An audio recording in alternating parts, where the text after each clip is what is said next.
Hai guys, welcome back to Uang Perempuan The Interview. Saya Ligwina Hananto dan seperti janji aku sebelumnya, Uang Perempuan ingin membantu teman-teman perempuan berkenalan dengan berbagai profesi yang sudah dilakukan oleh banyak perempuan. Jadi kita punya pilihan nih, mau kerja kayak apa ya.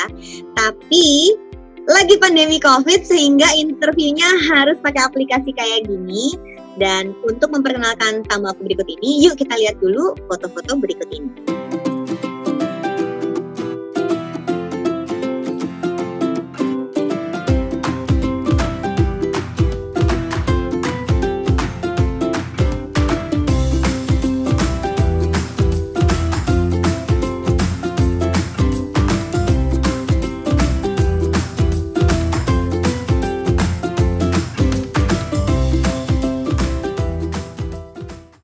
Gimana? Menurut kalian seru nggak punya pekerjaan kayak gitu?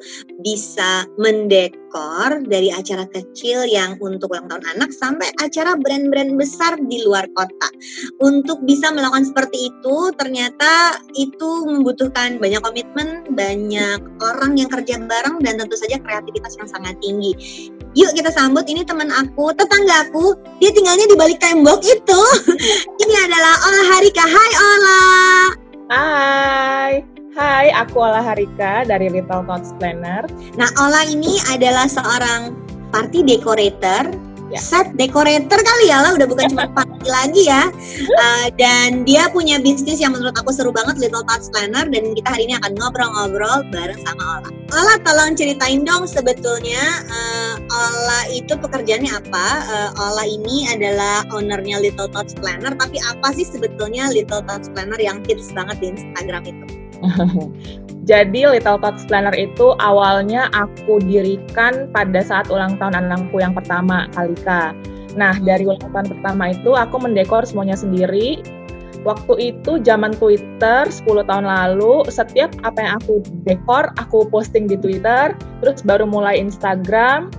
Kemudian teman-teman aku yang kebetulan selebriti mulai minta tolong aku untuk didekorin, kemudian dia posting di sosial media.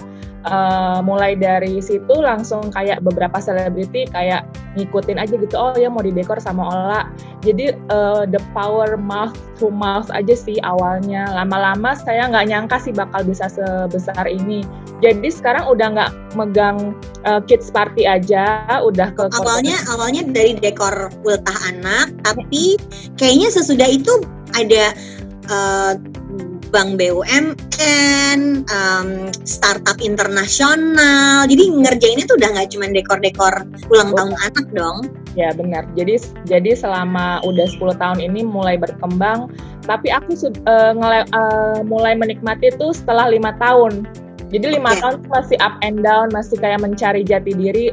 Setelah 5 tahun baru aku menikmati karena klien udah mulai datang sendiri. Jadi aku udah tidak pernah mempromosikan Little Thoughts Planner lagi. Klien udah pada datang. Terus yang aku bangga ternyata party planner aku tidak hanya mengerjakan untuk kids party aja, tapi ya corporate event yang gede juga udah banyak yang kita tangani. Ada nggak lah yang paling seru banget corporate brands bikin event yang Ola harus dekor, yang boleh disebut di sini? Boleh sih, aku pernah mendekor kayak ke luar kota, itu Bank Mandiri. Waktu itu emang mereka cuman kayak, Ola kita pengen bikin event yang seru. Nah dia emang tidak pernah mengembangkan, jadi emang kayak konsepnya itu cuman aku yang mikirin, terus tektokan sama mereka. Emang ini yang di Bali itu bukan sih, La? Yang di Bali. Yang di Bali. Itu udah 2 kali sih kita ngadain di Bali. Terus ya kita bawa semua barang dari Jakarta, terus itu seru banget sih, kayak semua konsep itu benar-benar dari otak aku sendiri. Ya emang ada tektokannya. Kesulitannya adalah ketika kita bekerja dengan corporate company, mereka itu tektokannya emang nggak bisa langsung kayak aku ngerjain ulang tahun anak kecil gitu kan. Ya udah, kalau misalnya itu mamanya 1 orang, kalau ini kan aku harus approval dulu. Ada tim. Ya, bosnya approve dulu yang ini, nanti balik lagi ke aku. Jadi itu benar-benar makan waktu sih. Cuman setelah selesai klien happy dan repeat order lagi, itu kebahagiaan dan kayak happy banget lah. Boleh ceritain nggak biar teman perempuan di luar tuh kebayang yang dikerjakan sama party decorator gitu. Itu apa sih sebetulnya proses kerjanya tuh gimana? Ada klien brief, udah gitu Ola mendapatkan ide buat dekornya kayak apa, terus sedetail apa lah yang harus dikerjakan? Punya tukang sendiri kah? Atau ada tim yang nggak kerja tetap tapi setiap ada order mereka yang kerjain? Kan nggak semua orang kebayang nih kerjaannya dekorator kayak Ola tuh apa? Kalau ini ada dua macam ya. Kalau misalnya aku mengerjakan dekor untuk perorangan gitu, misalnya kemarin aku mengerjakan dekor untuk Haji Sam. Kita semua terbang ke Kalimantan, ke Batu Licin. Aku lihat itu, gokil. Itu seru banget. Itu benar-benar seminggu sebelum pandemi loh. Jadi itu barang dibawa semua dari Jakarta. Semua, iya. Dan makanan juga kita bawa fresh. Waktu itu dia emang ada private jetnya, jadi kita naik private jetnya, barang-barang semua dibawa ke situ. Terus barang dekor aku yang gede-gede itu juga dibawa pakai kontainer. Seminggu perjalanan. Itu ide misalnya Mbak Ola, dia punya gambar nih, pengen kayak gini. Abis itu ceritanya housewarming party ya? Ya, housewarming party. Seru banget. Terus dia kayak ngasih gambar aja, Mbak Ola aku pengen bikin party yang kayak gini, dia di WA, terus ya udah, tapi minggu depan Mbak. Oh my God. Aku tuh sebenarnya rada nggak, karena kan dia klien aku yang emang udah langganan banget, setiap tahun anaknya 4 semua ngerayainnya bareng sama aku. Terus aku bilang, Mbak, dibandingin lo nanti kecewa, gue nggak berani nih karena jadwalnya cuma 1 minggu.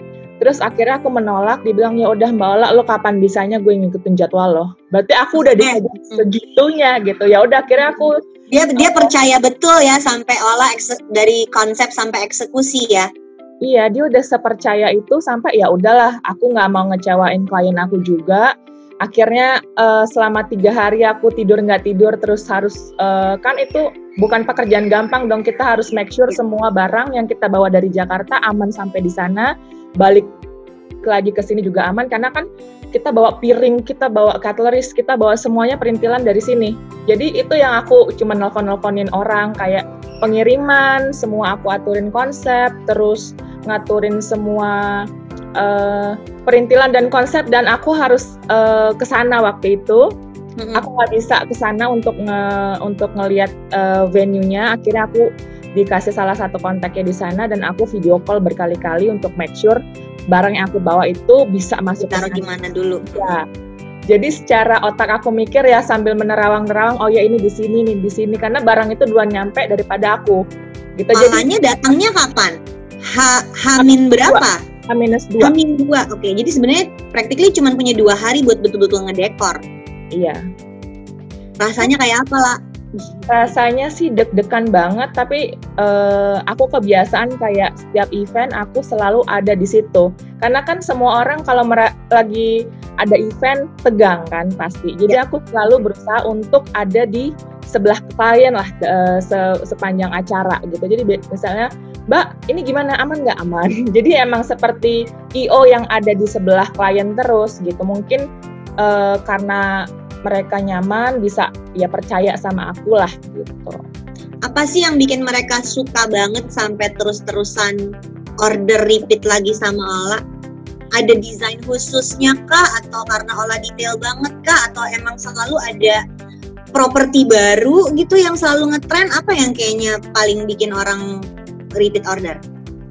Mungkin hubungannya sama aku tuh gampang di-reach sih. Jadi nggak cuma desainnya yang bagus, jadi kita harus berusaha memberikan servis yang baik juga. Ibaratnya ya kacung lah, kapan mereka butuh, kayak Mbak Ola, aku lupa nih besok harus ada tambahan table setting 50 orang gitu. Ya Mbak, aku terima dulu, aku usahain semoga bisa gitu. Jadi ya emang di belakangnya berdarah-darah, tapi aku selalu berusaha untuk memenuhi kebutuhan yang last minute itu gitu. Karena banyak juga kan mereka kayak, Mbak Ola, aku lupa ini nih, boleh nggak tolongin? Nah, service itu yang aku berikan kebanyakan sih. Ya, jadi ternyata justru hubungan baik sama kliennya yang bisa bikin bertahan. Boleh tahu nggak budgetnya itu range berapa sih untuk bisa hire seorang olahrika? Oh, kalau untuk party aku ini nggak apa-apa nih disebutin. Boleh kok. Starting from 25 juta. Oke, dari 25 dan itu udah sisanya terserah ya. Mau lebih dari itu dengan senang hati gitu ya. Oke. Oh, itu kan tadi nyeritain job terakhir sebelum pandemi ya. Dan pekerjaan Ola ini adalah decorating untuk orang berkumpul. Begitu pandemi COVID, orang berkumpul itu berhenti. Apa yang terjadi begitu pandemi lah? Dengan bisnis yang udah 10 tahun dan punya klien banyak, event berhenti, gak bisa ngedekor, apa yang waktu itu Ola pikirkan? Kalau aku sih mungkin secara dengan tabungan pribadi aku masih bisa bertahan, tapi yang ada di dalam pikiran aku adalah bagaimana orang-orang yang bekerja tanpa digaji full sama aku, seperti kru-kru event. Itu kan kru-kru event, tukang bunga, terus ada tukang jahit. Itu tuh beneran kayak mereka nggak punya pekerjaan. Awalnya sih aku kayak oke, aku bakal kasih sembako, aku bakal bayarin listrik, tapi mau sampai kapan gitu. Sampai akhirnya aku mikir, aduh gue harus berbuat sesuatu, gue harus mikirin ekosistem gue nih jangan sampai mati, mereka nggak bisa makan. Sampai pernah salah satu pengrajin aku bilang, Mbak, nggak ada kerjaannya, aku mau izin pulang aja ya. Itu suatu jelepan buat aku, wah lo jangan sampai orang yang punya keluarga juga sampai nggak bisa makan dan dia akhirnya pulang kampung. Akhirnya aku mencoba mencari ide, karena aku juga kebiasaan nggak bisa diam. Akhirnya aku mencari ide. Waktu itu aku mendengar berita terus waktu pandemi, banyak tenaga medis kekurangan APD. Nah, apa yang bisa gue kerjain nih? Karena aku mikir, mungkin face shield gampang dibuat dari alat-alat bekas goodie bag. Ini kayak face shield ini. Tunggu dulu. Mari kita pakai dulu. Oke, mari kita pakai. Ini dia, face shield buatannya Little Tots Planner. Nah, seperti bahan ini adalah bahan dari goodie bag yang sering aku pakai untuk di party planner aku. Gitu. Jadi punya stok bahan-bahannya ya, La? Stok awalnya untuk aku bikin. Dulu waktu itu aku pernah lihat videonya Mas Singgi di Instagram, dia membuat sendiri face shield. Nah, mertua aku kebetulan kirimin video DIY face shield. Hari itu juga langsung aku tangkap, oke, gue bikin ini deh gitu. Bikinlah mock up ke pegawai aku, dibikin satu, langsung aku posting di sosial media. Beritanya aku bilang, kalian boleh membantu tenaga medis dengan cara membayar biaya produksi senilai 2,5 juta, kita bisa mendonasikan 100 face shield ini ke rumah sakit. Nah, dari situlah awalnya minggu pertama kita bisa produksi 500, karena pada hari itu langsung banyak sekali teman yang donasi. Minggu pertama 500, habis itu 1.000, itu mulai kayak penyanyi-penyanyi kayak Raisa, terus teman-teman dekat aku juga ikut berdonasi. Dari mulut ke mulut juga aku posting, sampai akhirnya kita setelah mendonasikan sebanyak 30.000 face shields ke seluruh Indonesia. 30.000 face shield yang udah diproduksi dan jadi donasi didistribusikan ke seluruh Indonesia. Tadi aku sempat baca Ola posting ini didonasikannya itu ke rumah sakit, ke puskesmas, ke RSUD gitu ya, La? Ya, jadi pas aku posting itu banyak sekali DM dari rumah sakit, bahkan dari Fakultas Kedokteran Indonesia, mereka kayak guru besar segala macam, dari teman-temannya mamaku, dia bilang tolongin, bantuin. Dan pada hari itu aku akhirnya berubah, pekerjaan aku bukan sebagai dekorator, tapi sebagai penerima donasi. Aku terima donasi, aku tulis semuanya, terus abis itu aku kirim ke rumah sakit waktu itu dengan menggunakan Bluebird. Karena pada saat itu Bluebird juga kesusahan kan. Jadi aku berusaha untuk membantu juga beberapa Bluebird, aku bilang, Pak tolong kirim ke rumah sakit umum ini, terus fotokan nanti kirim ke aku, jadi aku punya kontaknya mereka. Setelah itu ini tuh yang buat teman-teman perempuan, aku sama Ola tuh rumah sebelahan, aku tuh sering banget lihat mobil Bluebird datang bertumpuk-tumpuk parkir di seberang atau ojol tiba-tiba ada 2, 3, 5 ojol baris semuanya di situ, dan di depan garasinya Ola tahu-tahu tuh ada box ditumpukin dan ditempelin stiker donasi dari teman-teman artis tuh, panjang tuh di situ semuanya. Jadi ini bagian yang menurut aku menarik banget ketika berhasil mengetuk pintu hati teman-teman yang punya corong yang nyaring bunyinya karena mereka selebriti, dan itu menarik banyak orang untuk aku juga mau, jadi gitu ya, makanya jadi banyak banget yang donasi. Karena menurut survei juga Indonesia adalah salah satu negara yang ikut berdonasi itu paling besar. Gitu. Tolong menolongnya tinggi ya.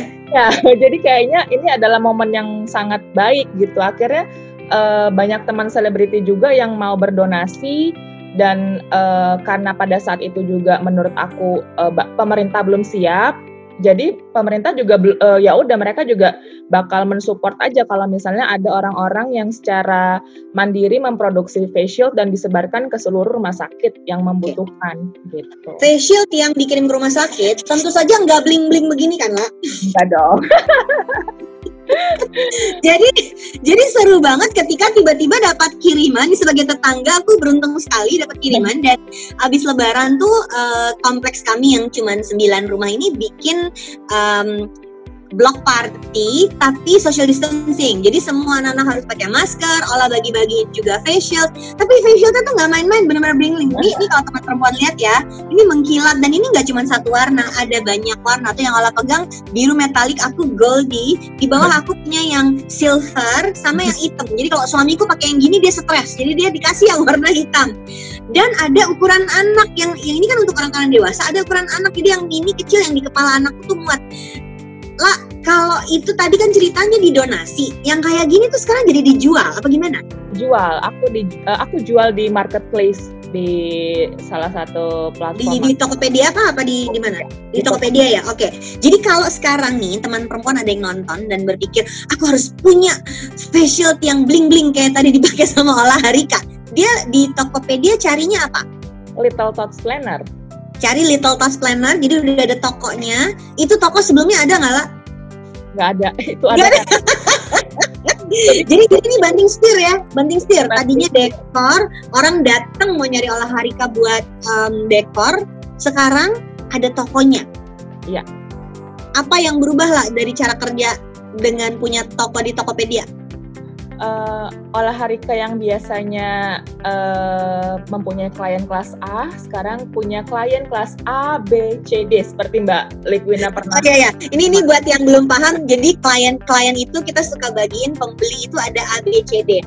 Asik, basic, capek deh, sama dadah gitu ya. Nah, yang asik basic yang kayak gimana, Lah?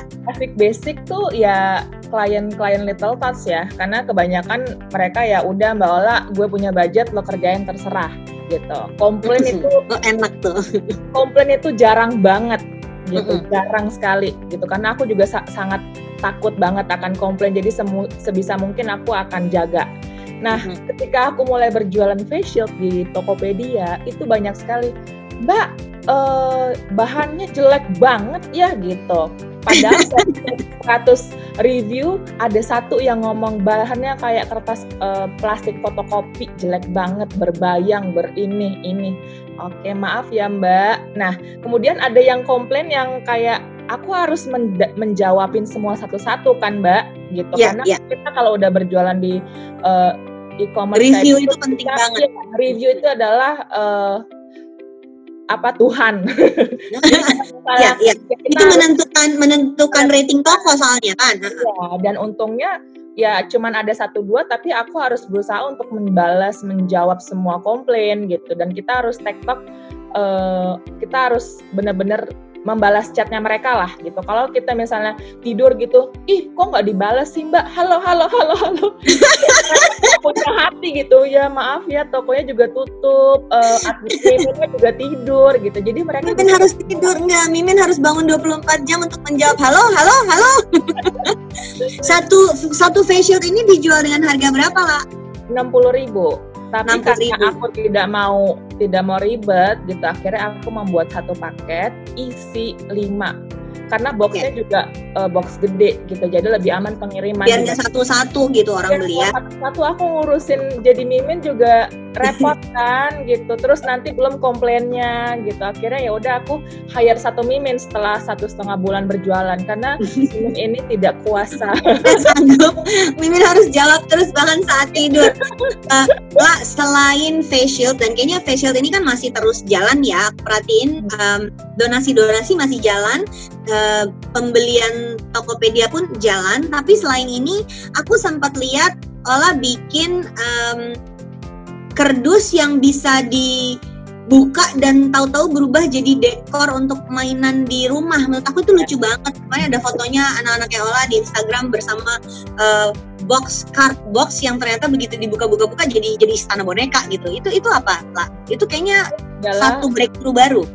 Iya, karena aku juga kebiasaan mikirin nasib orang, karena aku nggak mau aku senang sendiri terus orang-orang yang di sekitar aku nggak makan gitu. Akhirnya aku mikir ya udah, gue harus punya ide kreatif gimana supaya orang-orang di sekitar aku yang biasa bantu aku untuk dekor bisa hidup juga. Akhirnya aku ya udah bikin cari di Pinterest gitu. Oh ya, gue bisa bikin apa ya yang cardboard itu kan sebenarnya aman untuk tidak merusak bumi juga gitu, bisa dipakai lagi. Kalau styrofoam kan mungkin tidak nyaman gitu, tidak aman juga. Akhirnya kita membuat dari cardboard, desainnya juga bisa di request, anak-anaknya mau apa nanti paling PO sekitar 7-10 hari gitu. Oh iya, kalau yang itu jadi ada PO-nya gitu ya?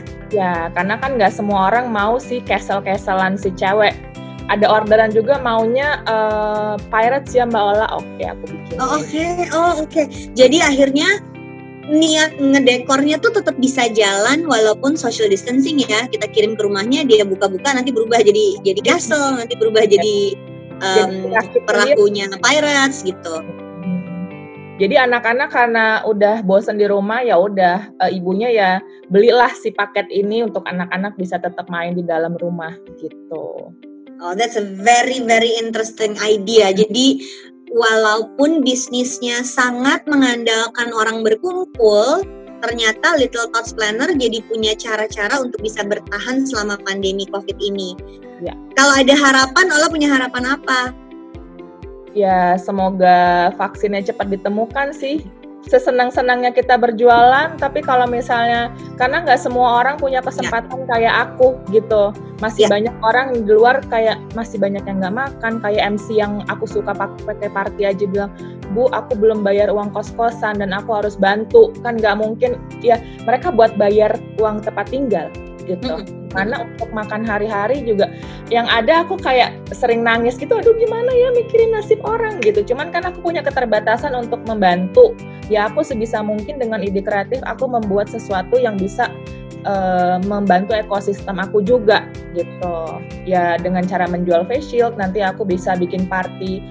Misalnya ada klien aku mau bikin party, ya udah kita kirimin, bisa dirakit sendiri atau kita bisa rakitkan di rumah tapi ukurannya nggak usah gede-gede. Yang penting ulang tahun ada backdrop foto sama keluarga gitu. That's lovely. Seru banget. Lah, ada bisnis keluarga Ola lain yang bisa diceritakan di sini biar sekalian promo? Bisnisnya ada sih, ada kopi 5 detik dan nasi jeruk tanggal tua. Nah, nasi jeruk tanggal tua itu ikut membantu berdonasi juga pada saat awal pandemi sampai sekarang pun. Itu tetap berjalan. Jadi kita membuat nasi sehat untuk tenaga medis garda depan. Buat teman-teman yang mau donasi mulai dari 500.000, kita dapat mengirimkan 30 box nasi sehat ke rumah sakit. Jadi udah termasuk ongkos kirim. Gitu. Itu yang kita lakukan waktu awal-awal pandemi, pas bulan puasa ya hidup kita cuman berdonasi, jadi menerima donasi, mengirimkan donasi, dan aku harus menjadi mimin juga, boleh nggak aku posting, karena nggak semua orang udah semua orang mau posting donasinya diposting ya. Ya, jadi emang tektokan itu yang aku kerjakan lah selama puasa kemarin. Ola, thank you banget udah menyediakan waktu ngobrol sama Uang Perempuan hari ini. Aku selalu terpesona sama bikin apa lagi nih tetangga aku. Maafkan ya kalau banyak gojek-gojek di depan. Seru banget. Pokoknya kalau lihat tetangga sukses kan kita ikut gembira ya, dan kebagian lagi face shield-nya.